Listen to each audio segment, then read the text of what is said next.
Bismillahirrahmanirrahim. Assalamualaikum warahmatullahi wabarakatuh. Alhamdulillahirabbil alamin, wassalatu wassalamu ala asyrafil anbiya'i wal mursalin sayyidina wa maulana Muhammadin wa ala alihi wa sahbihi wa man tabi'ahu ila yaumiddin. Rabbi shrah li sadri wa yassir li amri wahlul 'uqdatam min lisani yafqahu qawli. Terima kasih Bapak Ade Muzawir, Bapak-bapak, ibu-ibu, hadirin hadirat yang sama-sama kita hormati, Bapak Wali Kota Jakarta Timur, Bapak Muhammad Anwar SSI MAP. Bersama kita Bapak Ketua Badan Pengelola Kegiatan Dakwah Islam Jakarta Timur, Bapak Haji Ermanu. Juga penasehat BPKDI, Bapak Profesor Dr. Kiai Haji Zainal Arifin Ghufran.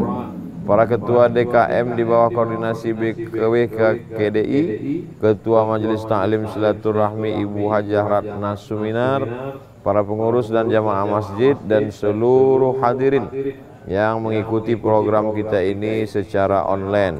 Ada beberapa masjid yang sedang menyaksikan kita bersama. Ada masjid, jamaah masjid Al-Muhajirin, kemudian jamaah masjid Hayatun Nufus, jamaah masjid An-Nahl, jamaah masjid Nurul Iman, jamaah masjid Nurul Jannah, jamaah masjid Al-Kautsar, jamaah masjid Al-Mukhlisin, dan jamaah masjid Al-Hijrah.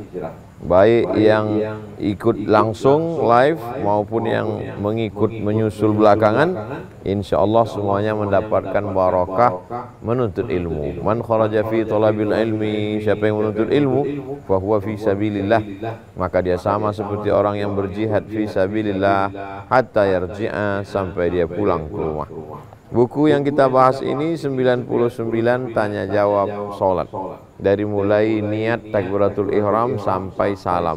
Kemudian beberapa yang terkait dengan bacaan setelah salat, zikir berjahar, bersuara, dan berdoa bersama, dan lain sebagainya.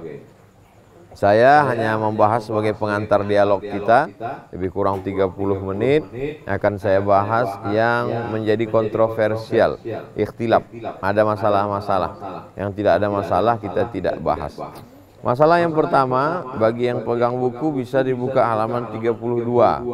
Masalah pertama adalah hukum melafalkan niat.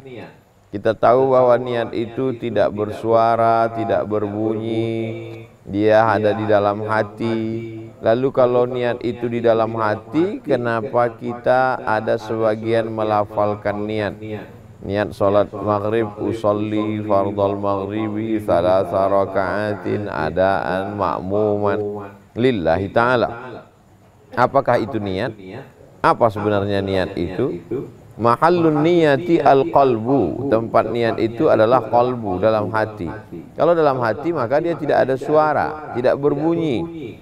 Jadi tentang masalah niat ini ada 3 mazhab ulama. Untuk detailnya teks Arabnya ada di dalam buku ini di halaman 32. Ya, bagi yang tidak bisa baca teks Arab, ada terjemahnya pakai bahasa Indonesia. Ada beberapa jamaah yang komplain melihat buku ini. Kenapa ada teks Arabnya, kenapa tidak dikasih baris? Lalu saya jawab, yang tidak diberi baris Arab gundul itu khusus untuk anak-anak pesantren, adik-adik saya yang sedang berada di pondok pesantren. Dia pulang kampung, dia lihat buku bapaknya, dia baca, oh ini ada teks Arabnya. Bagi yang tidak menguasai bahasa Arab, tidak bisa baca Arab gundul, baca terjemahnya saja. Dengan mengetahui terjemah, ini kita sekaligus melatih anak-anak kita supaya mereka bisa memahami, membaca, setelah paham mengalih bahasakan ke bahasa Indonesia. Terkait tentang masalah niat ada 3 mazhab. Mazhab yang pertama berpendapat bahwa niat itu di dalam takbiratul ihram. Jadi dari mulai A sampai Ra, akbar. Salatnya salat maghrib 3 rakaat jadi makmum. Salatnya salat maghrib ada tunai saat ini, bukan mengganti yang kemarin, bukan salat ulangan. Lalu kemudian jumlahnya 3 rakaat, menjadi makmum atau menjadi imam. Nah, substansi niat ini yang disebut dengan qasad, ta'arad, ta'yin, menetapkan sholatnya apa, subuh, zuhur, asar, maghrib, isya, berapa rakaat, apakah 2 rakaat, 3 rakaat, 4 rakaat, 1 rakaat, menjadi imam atau menjadi makmum. Maka substansi niat ini ada di dalam takbiratul ihram. Dalam mazhab Syafi'i, dalam takbiratul ihram itulah niat Allahu Akbar. Jadi dari mulai A sampai bar, disitulah dipasang niat. Saya sholat maghrib 3 rakaat, sholat ada, jadi makmum karena Allah Ta'ala. Allahu Akbar. Sejalan antara bunyi takbiratul ihram dengan niat. Sedangkan mazhab Hanafi, Maliki dan Hambali, 3 mazhab, Hanafi, Maliki dan Hambali, niat itu sebelum takbiratul ihram.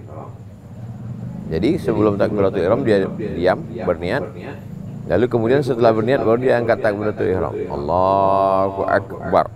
Saya mengamalkan pendapat yang pertama, bahwa berniat itu di dalam takbiratul ihram. Tapi kadang tidak sinkron antara apa yang ada di hati saya dengan yang dilafalkan mulut saya. Maka dalam hal itu saya biasanya menguatkan hati. Menguat hati dengan mengatakan usolli fardal maghribi 3 raka'atin adaan imaman atau makmuman lillahi ta'ala. Allahu Akbar. Jadi yang sebelum takbiratul ihram itu bukan niat. Melafalkan niat itu bukan niat. Itu untuk menjaga hati supaya jangan sampai was-was. Yang niat itu adalah yang dalam takbiratul ihram itu. Allahu Akbar. Itulah niat. Innamal a'malu binniyat. Segala amal dinilai dengan niat. Wa innamal likulli imri'in ma nawa. Orang hanya mendapatkan sesuai dengan niatnya. Niat haji di mana? Niat haji di miqat. Kalau kebetulan dari Madinah di Bir Ali. Kalau kebetulan dari Indonesia maka dia berniat di Bukit Yalamlam. Kalau kebetulan dari Mesir dia berniat di Juhfah, di Rawih. Nah, ini semua adalah tempat berniat. Kalau niatnya puasa fardu sebelum azan subuh, sebelum terbit fajar shadiq, nama itu shawma ghadin an adai fardi syahri Ramadan hadis sanati lillahi ta'ala. Nah, ini tentang letak niat. Letak niat dalam salat ada 2. Pertama, dalam takbiratul ihram. Yang kedua, sebelum takbiratul ihram. Saya mengamalkan yang dalam takbiratul ihram. Tapi saya tidak menyalahkan kawan sahabat saya yang berniat sebelum takbiratul ihram. Takbiratul ihramnya kosong, tidak ada apa-apa.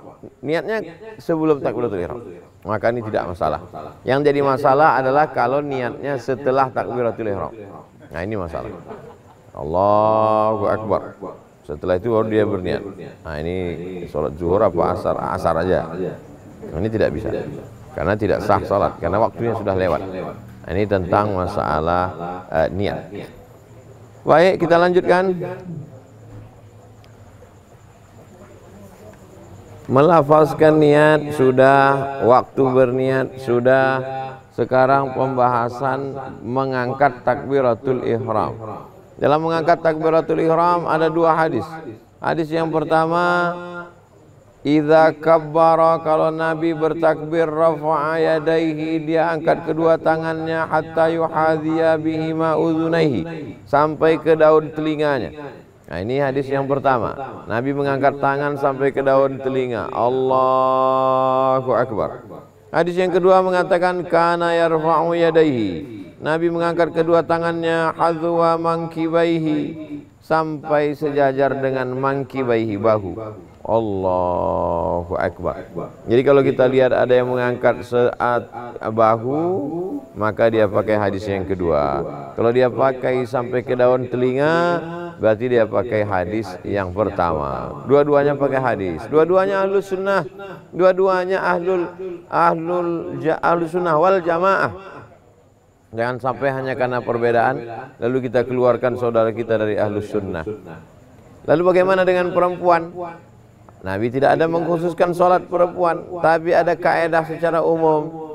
lebih tertutup lebih baik. Perempuan itu prinsipnya lebih tertutup lebih baik. Pakaiannya lebih tertutup lebih baik. Suaranya lebih tertutup lebih baik. Tempat tinggalnya lebih tertutup lebih baik. Melangkah kakinya lebih tertutup lebih baik. Prinsipnya perempuan lebih tertutup lebih baik. Maka dalam hal mengangkat tangan antara ke daun telinga dengan ke bahu, kira-kira mana yang lebih tertutup? Maka yang lebih tertutup adalah di bahu. Makanya banyak kita lihat perempuan dia sholat dalam mukena, dalam jilbab, maka tangannya hanya sebahu saja. Allahu Akbar. Tidak ada Nabi mengatakan yang perempuan sebahu, yang laki-laki sedaun telinga. Tidak ada. Tapi prinsipnya secara umum lebih tertutup lebih baik. Kaedah inilah yang dipakai secara umum, lebih tertutup lebih baik. Jadi antara dua, mengangkat tangan ke daun telinga, mengangkat tangan sampai ke bahu, perempuan lebih baik sampai ke bahu karena lebih tertutup, lebih rendah, lebih baik, afdal. Ini tentang mengangkat tangan. Berapa kali kita mengangkat tangan dalam sholat? Mengangkat tangan dalam sholat itu ada 4 posisi. Pertama ketika takbiratul ihram, Allahu Akbar. Yang kedua ketika akan ruku, Allahu Akbar. Yang ketiga ketika bangun dari ruku, Sami Allahu liman hamidah. Yang keempat ketika bangun dari tasyahud awal pada solat maghrib, solat isya, solat zuhur, solat asar. Setelah tasyahud awal, lalu kemudian tegak berdiri, saat itu dia angkat tangan, Allahu Akbar. Maka saya ulang lagi, bukan 4 kali tapi 4 posisi. Yang pertama ketika takbiratul ihram, Allahu Akbar. Yang kedua ketika akan ruku, Allahu Akbar. Yang ketiga kita bangun dari ruku, Sami Allahu liman hamidah.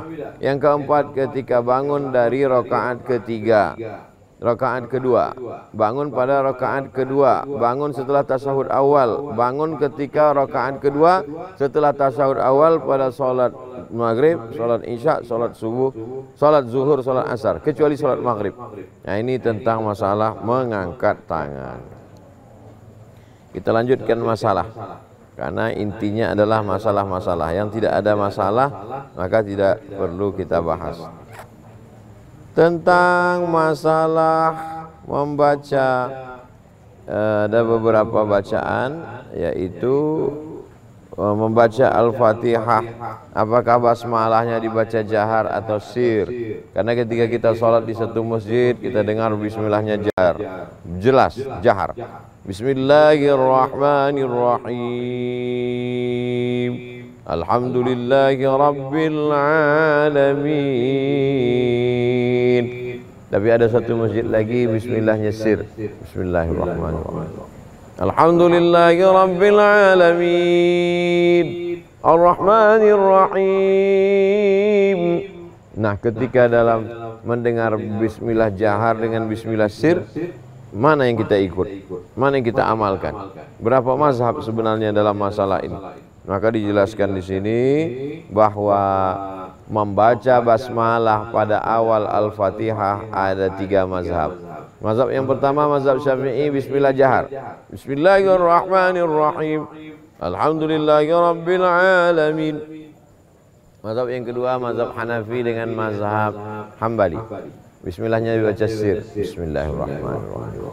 Alhamdulillahi Rabbil Alamin. Mazhab yang ketiga adalah mazhab Maliki. Mazhab Maliki tidak baca basmalah sama sekali, karena basmalah itu menurut mereka bukan bagian dari Al-Fatihah. Al-Fatihah diawali dengan Alhamdulillahirabbil alamin ayat 1. Maka tidak ada basmalah. Basmalah tidak dibaca jahar, tidak juga dibaca sir. Lalu basmalah tidak masuk bagian dari Al-Fatihah. Maka kalau kebetulan jamaah beli Quran cetakan Maroko, itu coba lihat Al-Fatihahnya, Bismillahirrahmanirrahim kosong, tidak ada angka 1. Alhamdulillah Rabbil Alamin baru nomor 1.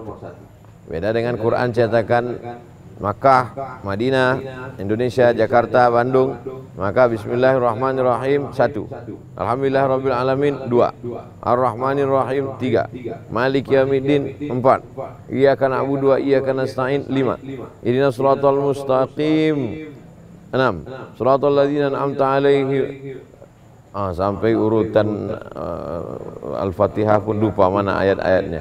Tapi yang jelas Al-Fatihah diawali ayat satunya Bismillahirrahmanirrahim, ayat 2-nya Alhamdulillahirabbil alamin. Sedangkan dalam mazhab Maliki, Maroko, Tunisia, Aljazair, Mauritania, Quran yang dicetak di sana itu Bismillahirrahmanirrahim 0, tidak ada angka 1. Sama seperti Bismillahirrahmanirrahim pada surat Al-Ikhlas, Qul huwallahu ahad, Bismillahirrahmanirrahim 0. Qul Bismillahirrahmanirrahim 0. Qul huwallahu ahad baru 1. Allahu samad 2. Nah, ini tentang membaca basmalah pada Al-Fatihah. Saya ulang sekali lagi.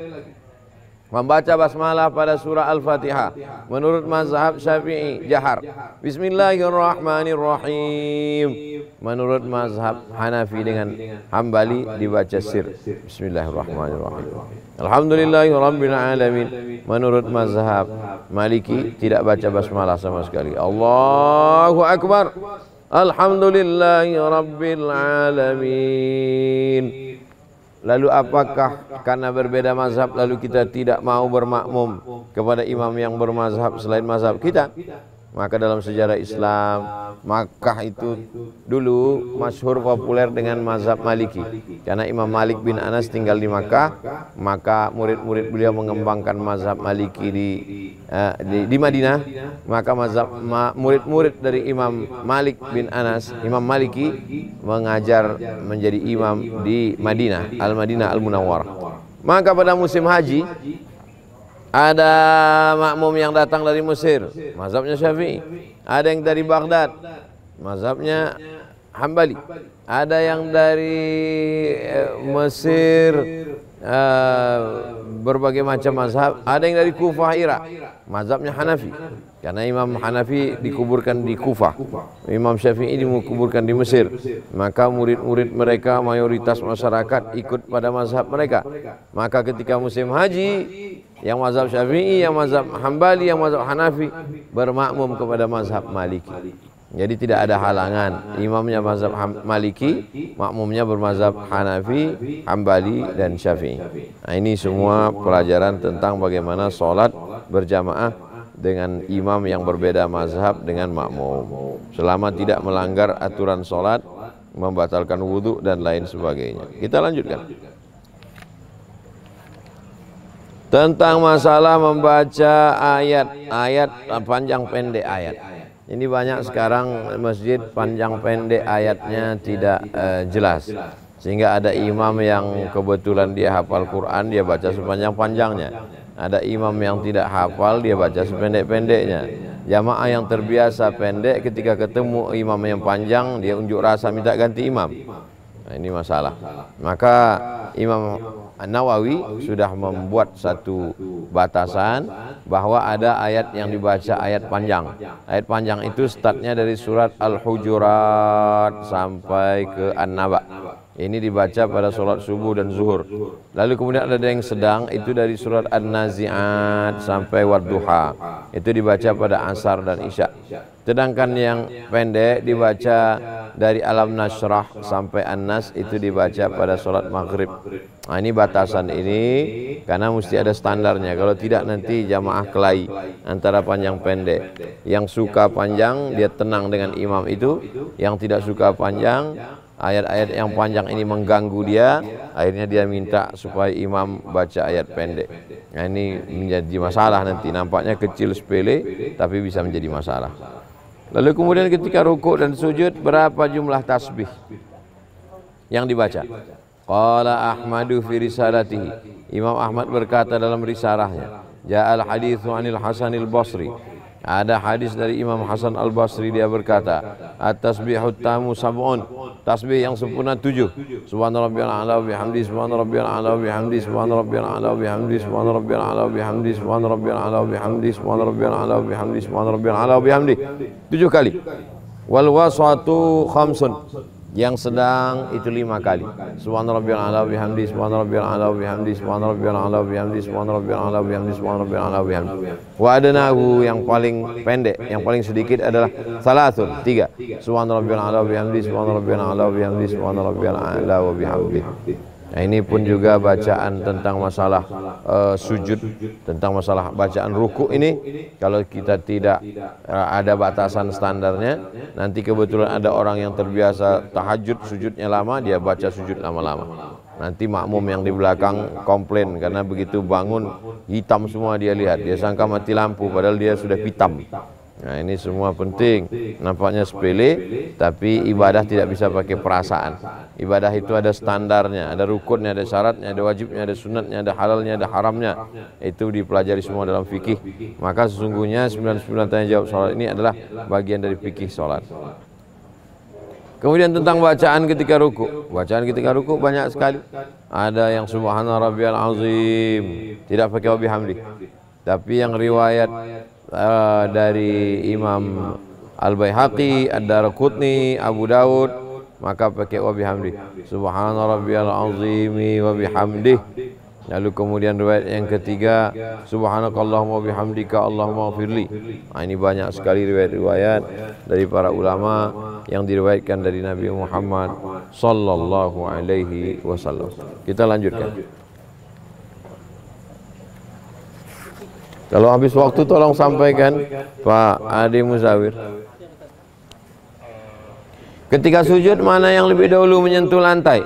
Apakah telapak tangan atau lutut? Maka di sini ada dua hadis. Hadis yang pertama mengatakan idza sajada ahadukum, kalau kamu sujud, fala yabruku kama yabrukul ba'ir. Janganlah kamu turun seperti turunnya unta. Wal yadha' yadayhi qabla rukbatayhi. Turunkanlah dua tangan, setelah itu baru lutut. Sedangkan hadis riwayat Wa'il bin Hujr, idza sajada, kalau Nabi bersujud, wada'a rukbatayhi qabla yadayhi, dia letakkan dua lututnya sebelum dua tangannya. Wa idza nahadha, kalau dia bangkit, rafa'a yadayhi qabla rukbatayhi, dia angkat kedua tangannya sebelum lututnya. Hadis yang pertama mengatakan tangan dulu turun ke bawah, Allahu Akbar. Hadis yang kedua mengatakan lutut dulu baru tangan. Nah, maka sesungguhnya dalam hal ini lutut dulu apakah tangan dulu, maka ulama membahas. Maka yang pendapat rajih, pendapat yang kuat, lutut dulu. Mayoritas ulama lutut dulu. Mayoritas ulama Saudi Arabia juga mengatakan lutut dulu. Syekh Ibnu Baz mengatakan lutut dulu. Syekh Ibnu Utsaimin mengatakan juga lutut dulu. Nah, ini karena ada satu buku yang ditulis oleh Syekh Albani, judulnya Sifat Salat Nabi. Di situ dia jelaskan tangan dulu. Lalu kemudian orang yang membaca tangan dulu. Nah, ini yang selain daripada tangan berarti tidak ikut ahlus sunnah. Padahal dua-duanya juga adalah sunnah. Maka yang paling kuat itu yang kita pilih. Pendapat yang paling kuat adalah yang turun ke bawah duluan ke lantai itu adalah lututnya. Setelah lutut baru tangan. Jadi urutannya lutut, tangan, baru kening. Jangan gara-gara ini tidak mau ikhtilaf. Satu ulama mengatakan lutut, yang satu mengatakan kening. Nah, dia keluar lalu dia buat sesuatu yang tidak sesuai dengan tuntunan dari Rasulullah sallallahu alaihi wasallam. Ini tentang masalah ruku, tentang masalah sujud, mana yang lebih dulu turun supaya kita tidak menjadi konflik, menjadi masalah. Lalu kemudian ketika bangun dari sujud, setelah bangun dari sujud itu ada namanya jilsatul istirahah, duduk istirahat. Nah, jadi tidak langsung berdiri tapi istirahat sejenak baru dia berdiri. Allahu Akbar. Ada namanya jilsatul istirahah, yaitu duduk istirahat sejenak supaya menguatkan tubuh. Tapi ada riwayat juga yang mengatakan bahwa Nabi melakukan itu ketika badannya sudah mulai berat. Adapun ketika beliau masih muda, masih kuat, dia langsung saja tegak, Allahu Akbar. Tapi ketika beliau sudah tua maka dia duduk sejenak. Duduk itu disebut dengan jilsatul istirahah, yaitu duduk istirahat. Lalu kemudian meletakkan tangan ke lantai saat akan bangkit ke atas. Jadi ketika dia mau bangkit ke atas, dia letakkan kedua tangannya ala rahatihi, pada telapak tangannya. Allahu Akbar, dia tegak ke atas. Nah, ini tentang masalah pendapat setelah sujud mau bangun ke atas. Kemudian tentang masalah salawat. Maka dalam membaca salawat ini, dalam mazhab Syafi'i dibaca Allahumma sholli ala sayyidina. Menggunakan kata sayyidina itu untuk menunjukkan bahwa Nabi Muhammad itu pemimpin kita. Kita tidak sebut Allahumma sholli ala Muhammad karena ada adab fauqal ilmi, adab sopan santun tata krama di atas ilmu. Tak ada gunanya orang banyak ilmu tapi tidak beradab. Orang beradab kurang-kurang ilmu bisa termaafkan. Beradab kepada Nabi adalah dengan menyebut Allahumma sholli ala sayyidina Muhammad. Bagi yang tidak mau mengucapkan Sayyidina Allahumma sholli ala Nabiyyina Muhammad, terserah. Tapi tentang mengucapkan Sayyidina juga ada dalilnya. Apa itu? Ana sayyidu waladi Adam. Ana, saya, sayyidu waladi Adam, pemimpin anak cucu Adam, pemimpin manusia. Maka Nabi mengatakan, ana, saya sayyidu, pemimpin. Maka kita pun menyebut dia pemimpin. Allahumma sholli ala sayyidina Muhammad. Ya Allah, limpahkanlah salawat kepada pemimpin kami Nabi Muhammad sallallahu alaihi wasallam. Ini tentang masalah menyebut sayyidina. Kemudian tentang mengucapkan tasyahud, maka menurut mazhab Maliki ketika tasyahud itu dia menggerakkan jarinya dari awal sampai akhir untuk menguatkan hatinya, mengusir, menghalau setan. At-tahiyatul mubarakatuh salawatu thayyibatulillah. Assalamualaikum ya Nabi wa rahmatullahi wabarakatuh. Dia gerakkan. Adapun mazhab Hambali menekuk jari kelingking dan jari manis melingkar. Jari kelingking, jari manis, jari tengah melingkar. Melingkar ibu jari dengan jari tengah dibuat melingkar. Lalu kemudian ketika menyebut lafaz Allah menggerakkan. Setiap menyebut lafaz Allah, jari kelingking, jari manis, jari tengah melingkar. Setiap melafaz Allah telunjuknya angkat. At-tahiyatul mubarakatuh salawatu thayyibatulillah. Assalamualaikum ayuhan nabi wa rahmatullahi wabarakatuh. Assalamualaikum wa ala ibadillah. Asyhadu an la ilaha illallah. Asyhadu anna muhammadar rasulullah. Ini matanya melihat telunjuknya. Lalu kemudian mazhab Syafi'i menggenggam semua jari. Nah, ini bedanya. Mazhab Syafi'i menggenggam jari. 1, 2, 3 genggam. Lalu kemudian telunjuknya menunjuk dengan telunjuk pada lafaz illallah. At-tahiyatul mubarakatuh salawatu thayyibatulillah. Assalamualaikum ayuhan nabi wa rahmatullahi wabarakatuh. Assalamualaikum wa ala ibadillah sholihin. Asyhadu an la ilaha illallah. Jadi pada mazhab Syafi'i telunjuk diangkat hanya pada lafaz illallah dan tidak turun lagi sampai salam. Nah, ini tentang masalah tasyahud. Ya? Baik. Lalu kemudian doa sebelum salam. Doa sebelum salam, Allahumma ighfirli ma qaddamtu. At-tahiyatul mubarakatuh salawatu thayyibatulillah. Assalamualaikum ayuhan nabi wa rahmatullahi wabarakatuh. Assalamualaikum wa ala ibadillah sholihin. Asyhadu an la ilaha illallah. Asyhadu anna muhammadar rasulullah. Allahumma sholli ala sayyidina Muhammad wa ala ali sayyidina Muhammad kama shallaita ala sayyidina Ibrahim wa ala ali sayyidina Ibrahim. Allahumma barik ala sayyidina Muhammad wa ala ali sayyidina Muhammad kama barakta ala sayyidina Ibrahim wa ala ali sayyidina Ibrahim fil alamin innaka Hamidum Majid. Cukup, tapi baik ditambah. Allahumma ighfirli ma qaddamtu wa ma akhartu wa ma asrartu wa ma a'lantu wa ma asraftu wa anta a'lamu bi minni anta qadimatan wa akhiru la ilaha illa anta subhanaka inni kuntu minadh dhalimin. Lalu kemudian setelah itu minta perlindungan dari 4. Allahumma inni a'udzubika min azabi jahannam wa min azabil qabri wa min fitnatil mahya wal mamat wa min syarri fitnatil masih dajjal. Kemudian kalau masih ada waktu tambah lagi Allahumma a'inni ala dzikrika wa syukrika wa husni ibadatik. Setelah itu kalau imam masih juga membaca, dia baca doa-doa. Kalau tidak maka dia diam saja kalau dia sebagai makmum. Adapun sebagai imam maka dia tidak terlalu panjang-panjang, maka ini semua adalah sunnah.